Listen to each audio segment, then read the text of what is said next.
Good morning दोस्तों, स्वागत है आपका आज के मुख्य समाचारों में। जी हां दोस्तों, आपको यहां पर देखने को मिलेंगी आज दिन भर की तमाम बड़ी खबरें मुख्य समाचार ब्रेकिंग न्यूज अपडेट्स के रूप में।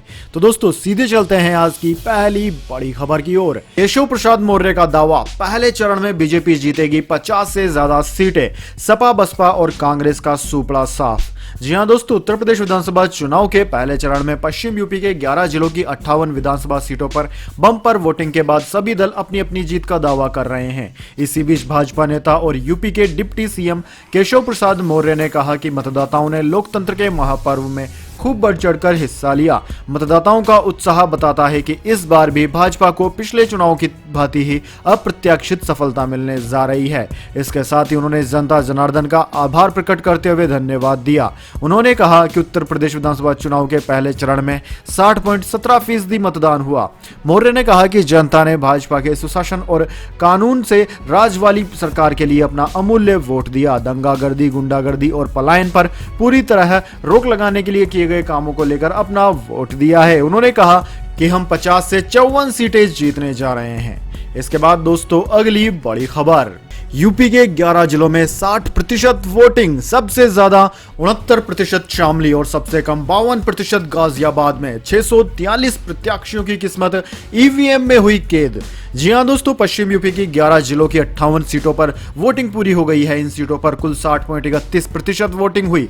सबसे ज्यादा 69.42% शामली और सबसे कम 52.43% गाजियाबाद जिले में वोटिंग हुई। वहीं दोस्तों अगर विधानसभा की बात करें तो सबसे ज्यादा वोटिंग पलायन मुद्दे के चर्चा में आई। शामली की कैराना सीट पर हुई, यहां 75.12 पर वोटिंग हुई। वहीं दोस्तों गाजियाबाद की साहिबाबाद विधानसभा सीट पर सबसे कम 45% मतदान हुआ। इसके अलावा दोस्तों आगरा में 60% से ज्यादा, अलीगढ़ में 61.37%, बागपत में 62%, बुलंदशहर में 63%, हापुड़ में 60%, मथुरा में 62% और मेरठ में 60% मतदान हुआ। इसके बाद दोस्तों अगली बड़ी खबर, कांग्रेस के महाराज कहने पर गुस्साए उड्डयन मंत्री, बोले मेरा नाम ज्योतिरादित्य सिंधिया है।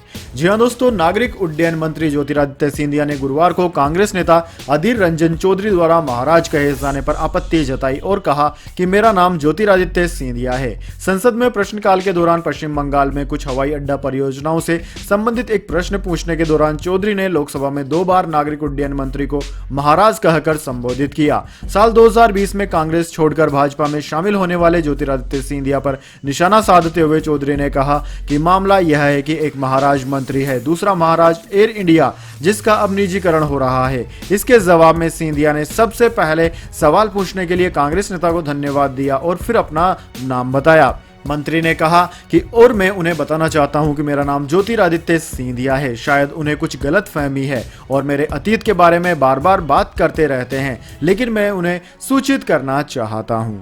इसके बाद दोस्तों अगली बड़ी खबर, हिजाब विवाद, कर्नाटक हाईकोर्ट की सख्त हिदायत, फैसला आने तक धार्मिक पोशाक नहीं पहनी जाएगी।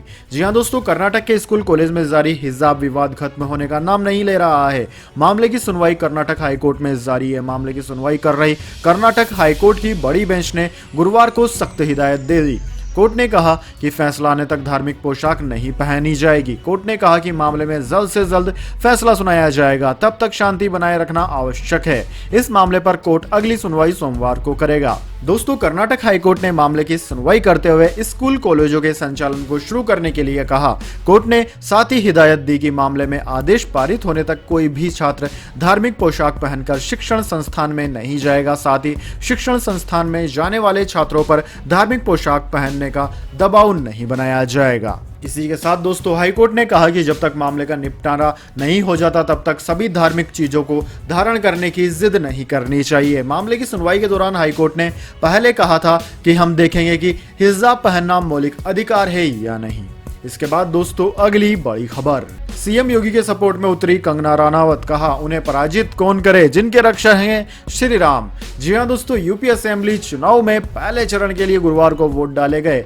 प्रधानमंत्री मोदी और राष्ट्रवाद के फेवर में अक्सर ट्वीट करने वाली एक्ट्रेस कंगना राणावत ने एक बार फिर खुलकर बीजेपी के सपोर्ट में बात कही है। एक्ट्रेस कंगना राणावत ने कहा कि मुख्यमंत्री योगी आदित्यनाथ की जीत तय लगती है, विजय हमारी ही होगी। दोस्तों कंगना राणावत ने इंस्टाग्राम इंस्टाग्राम स्टोरी शेयर करते हुए यह सारी बातें लिखी।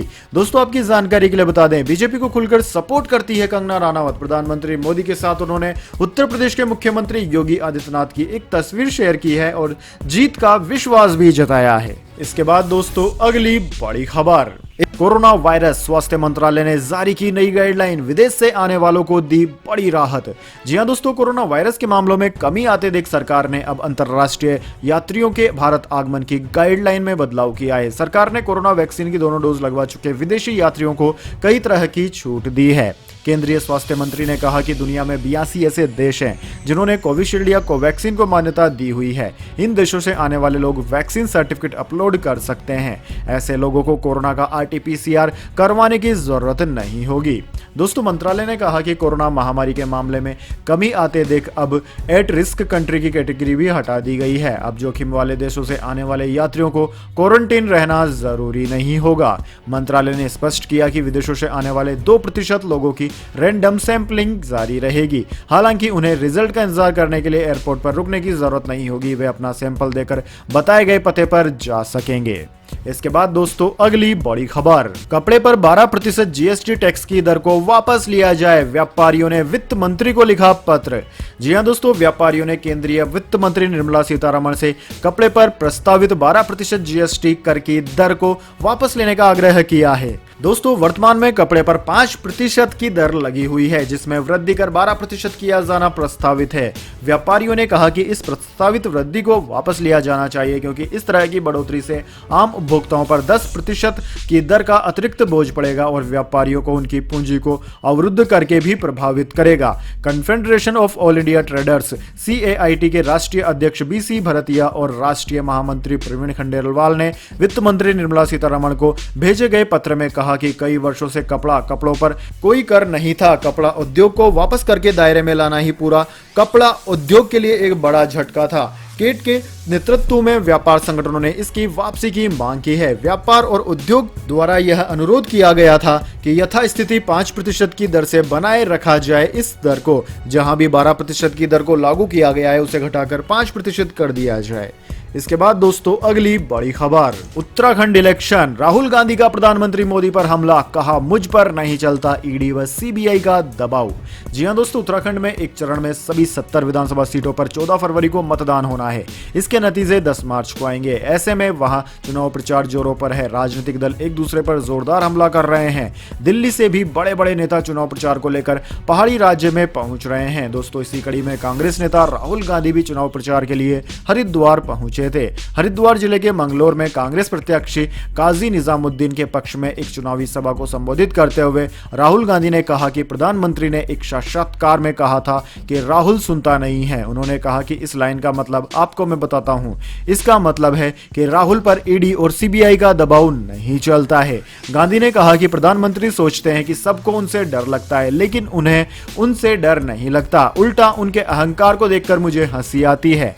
देश को अरबपतियों और गरीबों के 2 हिस्सों में बांटकर 2 हिंदुस्तान बनाने के अपने आरोप को दोहराते हुए कांग्रेस नेता ने कहा कि प्रधानमंत्री ने नोटबंदी और गलत GST जैसे फैसले को लागू कर छोटे व्यापारियों, दुकानदारों, किसानों और मजदूरों को बर्बाद कर दिया। इसके बाद दोस्तों अगली बड़ी खबर, 460 अंक चढ़कर बंद हुआ सेंसेक्स। आज 5 शेयरों ने दिया सबसे ज्यादा फायदा। जी हां दोस्तों, रिजर्व बैंक की तरफ से नीतिगत ब्याज दरों में कोई बदलाव नहीं करने के फैसले को गुरुवार को शेयर बाजार को बूस्ट मिला। RBI के फैसले से उत्साहित सेंसेक्स गुरुवार को 460 अंक चढ़कर बंद हुआ। वहीं NSE का निफ्टी सूचकांक फिर से 17,600 अंकों के पार पहुंच गया। दोस्तों कारोबारियों के अनुसार दुनिया भर के बाजारों से मिले सकारात्मक रुख से भी इंडियन स्टॉक मार्केट को मजबूती मिली। शेयर बाजार में पिछले 2 दिन से चल रही तेजी का सिलसिला लगातार तीसरे दिन भी जारी रहा। गुरुवार को कारोबारी सत्र के अंत में सेंसेक्स 460.06 अंक की तेजी के साथ 58,926 के स्तर पर बंद हुआ। निफ्टी 142.05 अंक चढ़कर 17,605.85 अंक पर बंद हुई। इसके बाद दोस्तों अगली बड़ी खबर, RBI गवर्नर ने बताया कब आएगी डिजिटल करेंसी। बजट में वित्त मंत्री ने किया था जिक्र। जी हाँ दोस्तों, बजट में वित्त मंत्री की तरफ से फाइनेंशियल ईयर 2022-23 में डिजिटल करेंसी लाने के ऐलान के बाद आरबीआई गवर्नर शक्तिकांत दास ने इस पर अपना पक्ष रखा। आरबीआई गवर्नर ने गुरुवार को कहा कि केंद्रीय बैंक इस दिशा में जल्दबाजी नहीं करना चाहता, इसके सभी पहलुओं पर गौर किया जा रहा है। दोस्तों, दास ने मौद्रिक नीति समीक्षा के बाद मीडिया से बात करते हुए कहा कि केंद्रीय बैंक की तरफ से डिजिटल करेंसी लाने की कोई तारीख तय नहीं की गई है। फाइनेंस मिनिस्टर निर्मला सीतारमण ने 1 फरवरी को बजट पेश करते हुए कहा था कि रिजर्व बैंक अगले वित्त वर्ष में एक डिजिटल मुद्रा लेकर आएगा। इस बारे में गवर्नर ने कहा कि हम डिजिटल मुद्रा लाने में जल्दबाजी नहीं करना चाहते, हम पूरी सावधानी और सजगता से इससे जुड़े सभी पहलुओं की समीक्षा कर रहे हैं, क्योंकि इसमें कई तरह के जोखिम भी हैं। सबसे बड़ा जोखिम साइबर सुरक्षा और जालसाजी का है। तो दोस्तों, यह थी आज की तमाम बड़ी खबरें। इसके बाद दोस्तों अब बारी आती है आज के माइंड क्विज क्वेश्चन की। जी हाँ दोस्तों, एक आसान से सवाल का जवाब देकर आप जीत सकते हैं एक अमेजिंग सरप्राइज गिफ्ट हमारे यूट्यूब चैनल की ओर से। तो दोस्तों, आज का सवाल आपकी स्क्रीन पर आ चुका है। भारतीय टेस्ट क्रिकेट में अब तक का सबसे सफलतम कप्तान कौन सा माना जाता है? जी हाँ दोस्तों, अगर आप जानते हैं उस खिलाड़ी का नाम, उस भारतीय क्रिकेट कप्तान का नाम जिसको कि भारतीय क्रिकेट जगत में सबसे सफल कप्तान के रूप में जाना जाता है, तो जल्दी से उनका नाम कमेंट में लिख दीजिए। अगर दोस्तों आपका जवाब होता है एकदम सही और आप चुने जाते हैं लक्की विजेता के रूप में, तो आपको मिल सकता है एक अमेजिंग सरप्राइज गिफ्ट हमारे यूट्यूब चैनल की ओर से। तो दोस्तों जल्दी से अपना उत्तर कमेंट बॉक्स में लिख दीजिए, वीडियो को लाइक कर लीजिए और चैनल को सब्सक्राइब करके बेल आइकन भी दबा लीजिए। धन्यवाद। वंदे मातरम। जय हिंद, जय भारत।